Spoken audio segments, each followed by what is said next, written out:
Hello my friends, we have some breaking news. Today Ukraine used their drones, probably Ukraine, to target the military infrastructure in Jankoy, Crimea. And for the many videos from this scene, please go to my Telegram channel because according to the YouTube policy, I cannot post those videos out here. The Telegram is my backup source and I highly recommend you to subscribe on me over there. And if something goes wrong with my channel, you can always find me over there. So Jankoy is located on the north part of Crimea and it's the huge transport hub for the Russian army. This is the cross connection for the road and also for the railroad, and Russia mostly uses the railroad to supply their army. Drones attack the territory of the railway station, and according to Ukrainian intelligence, Russians lost the caliber rockets that were transported somewhere. Plus, the explosions were reported in the local airfield. If you check out my Telegram channel, you'll see that the drones are mostly the same with those that Russia uses to attack Ukrainian territory, so the noise and the tactics are basically the same. And there were many reports that Ukraine was working to produce the Ukrainian-made kamikaze drone that could have similar characteristics with Shahid. Well, I think today it was the first global usage of those drones, and it was in Crimea, which is far behind the front lines. So the closest point, I think, in Kherson somewhere.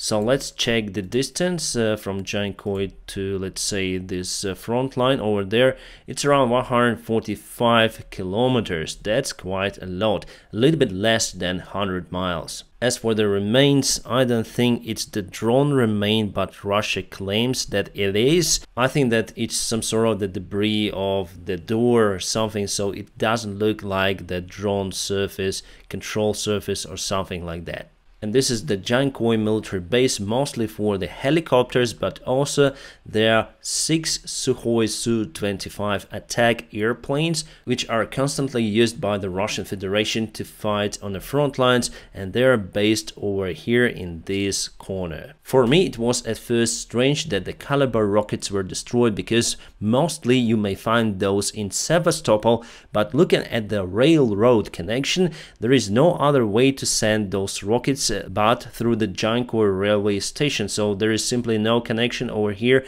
because on the south there are some mountains and no railroad connection. There is the simple road goes through the south part of Crimea, but caliber rockets might be transported just using the railroad. So they were at some sort of the pit stop, and then our drones attack the base over there, and it's great. And we have more awesome news for today.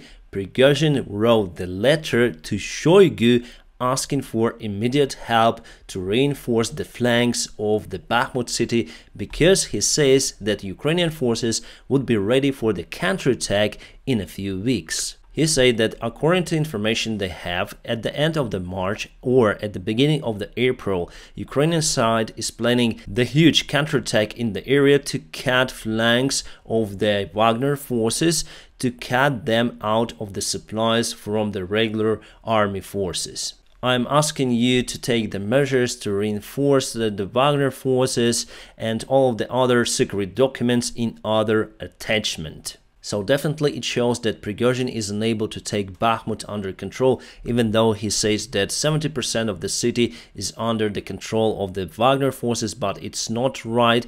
They control the eastern side and partially north and the south part of the city, but still the main part is controlled by the Ukrainian forces, and probably Ukrainian army is going to counterattack in Bakhmut area, cutting the flanks of the Wagner soldiers.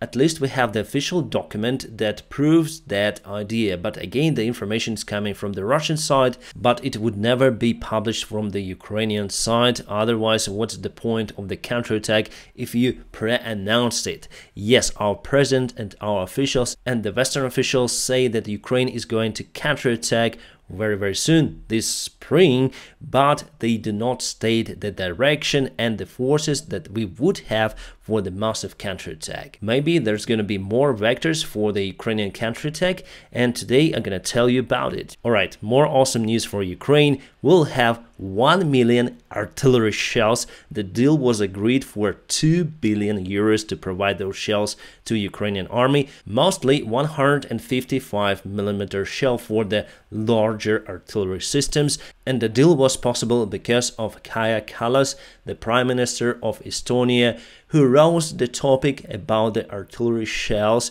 and that Ukraine needs them right now. Other European countries supported Kaja Kallas and voted for delivery of the shells and also for production of the new shells that will be delivered to Ukraine.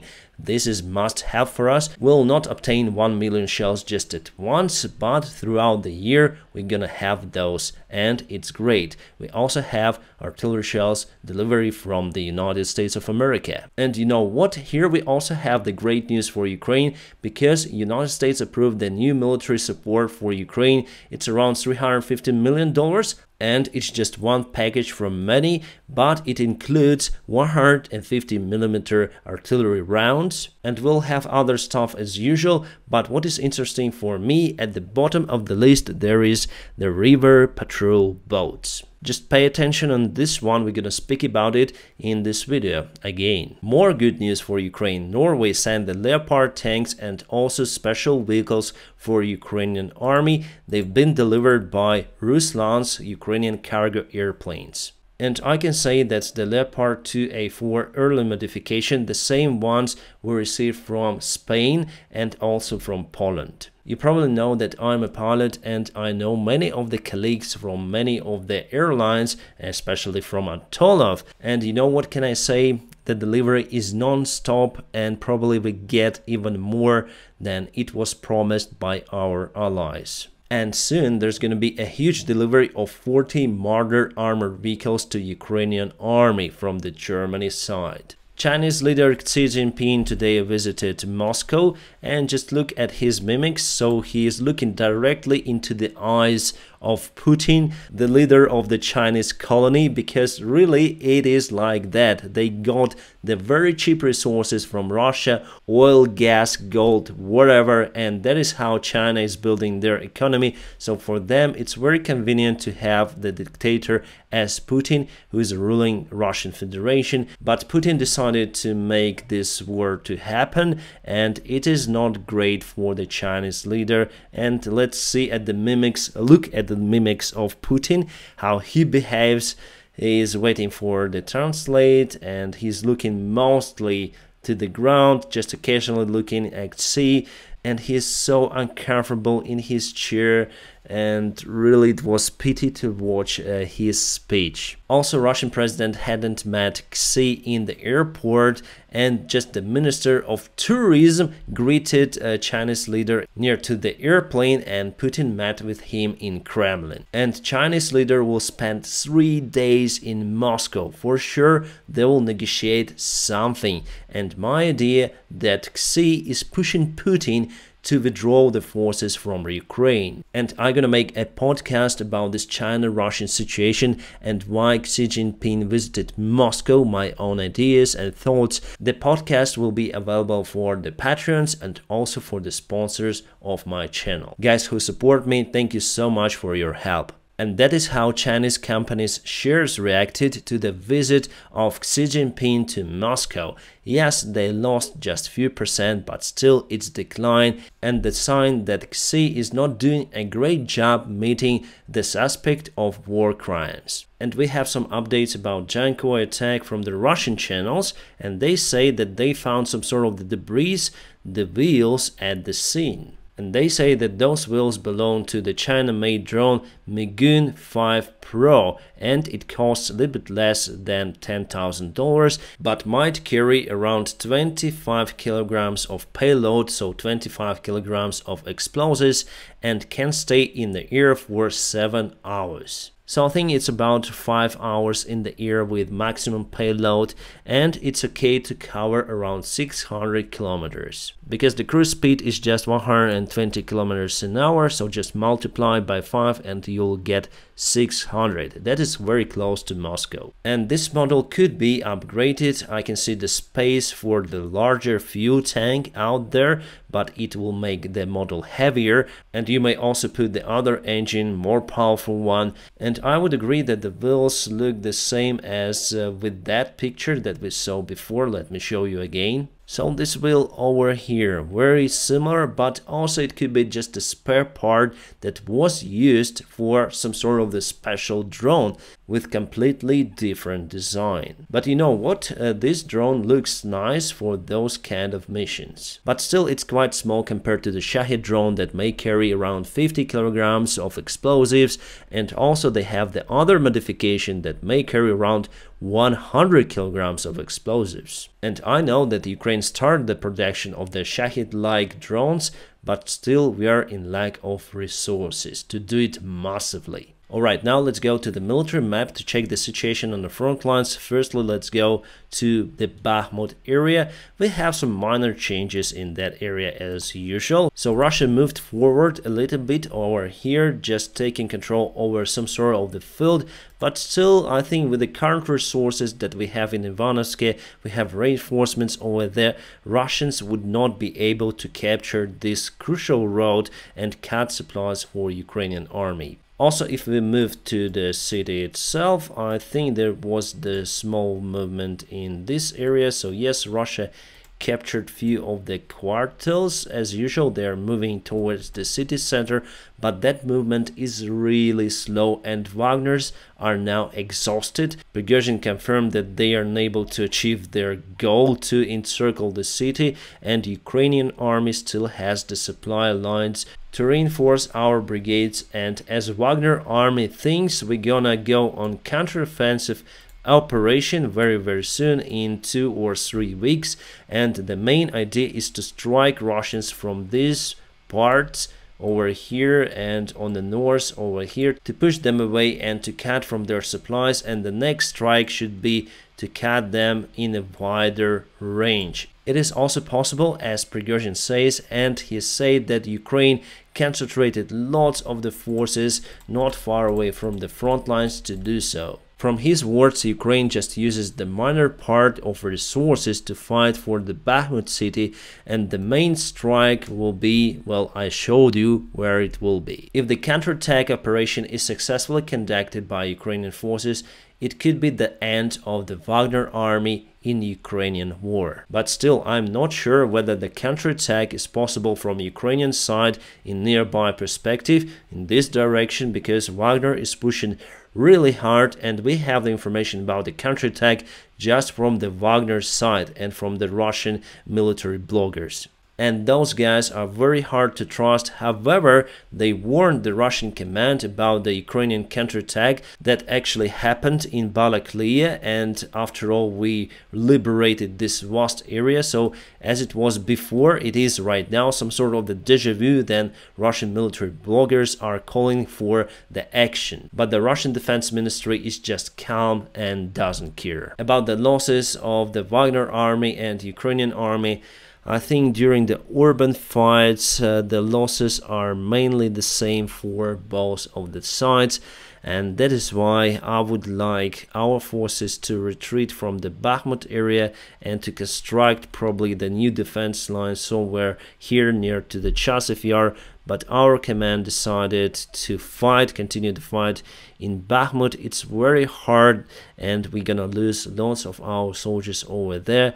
But you know, our command knows better than me, so that's like that. And let's go to Donetsk suburb. So here is the city over here, and on the north we have Avdiivka, kind of the big town out here, and Russia is doing the same stuff. They try to encircle the town using the same techniques, assaulting from 2 of the sides, but in Avdiivka they are not as successful as in Bakhmut, and I think that Ukraine may counterattack here too, and Avdiivka direction could be better place for the counterattack, because those army forces are mostly exhausted from the Russian side, and the vast part of those assault forces are just militia from the Donetsk self-proclaimed republic. Yes, they have equipment, they have tanks, they have everything, but they are really exhausted because of the previous battles. And about the new soldiers to reinforce their armies, basically they exhausted their own resource in Donetsk and nearby villages. Basically all of the men were taken to fight for Putin. Alright, and now let's speak about the possible Ukrainian counterattack that might happen very soon.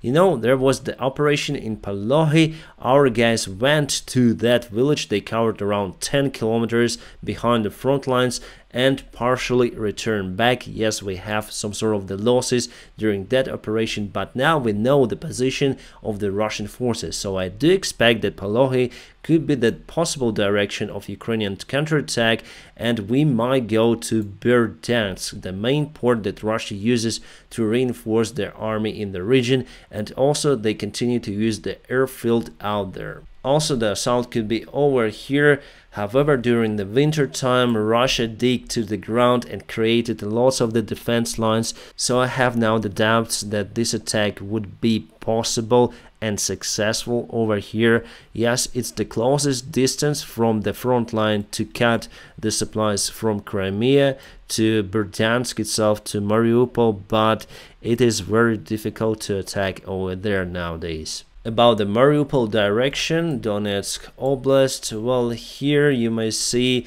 that in Vuhledar, Russia concentrated lots of the forces. They were trying to get the village under their control unsuccessfully, but still it's also hard to attack from this direction because Russia concentrated lots of their forces, basically divisions in that area. So from what I see, Polohy could be one of the most profitable directions for the Ukrainian counterattack, to go straight forward to Berdyansk and cut Russian army in two. Plus we may go to Kakhovka over here, because here's very narrow part of the Dnieper river. Yes, the stream is quite hard, but we got some sort of the equipment from our Western allies to create the bridge across the Dnieper river very rapidly, and also we may land our forces on the enemy side, and I think for that purpose we got the river boats.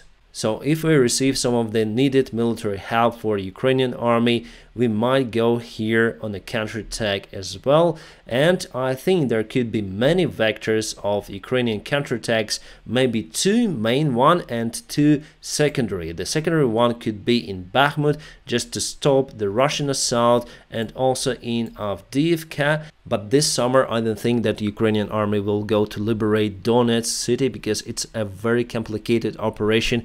The city is kind of the big one, and Russian army dig down and created lots of the defense lines, and those are very huge. What is interesting, that Prygozhyn and many other military bloggers from Russia say that Ukraine may possibly take Belgrade under control. The Belgrade is not really far away from the Ukrainian territory. I don't think really that Ukraine will go to that city. It has almost no protection, by the way, and the distance is around 37 kilometers. But potentially we may go to the city, encircle it, and let's say trade it for something, for Bakhmut, or maybe Melitopol, or any kind of the occupied city by the Russian Federation. Obviously Ukraine doesn't need the Russian territory, and you know, to take the city as the hostage, I don't think it's a really good idea. But if it would be performed by the Russian opposition, the Russian Liberation Army, I think we have one battalion fighting nowadays in Bakhmut city, by the way, but still I don't think that they will have enough resources to encircle the Belgrade city. If they continue to fire the rockets from their airfields, if they continue to fly their airplanes to fight on the front lines from those airfields, maybe it's the good thing to do to eliminate this aggression. It could be done, by the way, by using the long-range missiles, but our Western allies restrict Ukraine in doing so. So maybe it could be the only way out to eliminate the threat for Ukraine from the Russian airfields, to go and try to get them under control, and maybe nearby city, to make sure that Russia would not send reinforcements to that area. My friends, now press the like to this video, and also if you want to support my job, there are some of the links available in the video description just below for you to do so. Thank you so much for your help, especially for the sponsors of my channel and for my patrons. You're awesome. Thank you so much for your help, and I wish you all a peaceful sky wherever you are, and have a great time.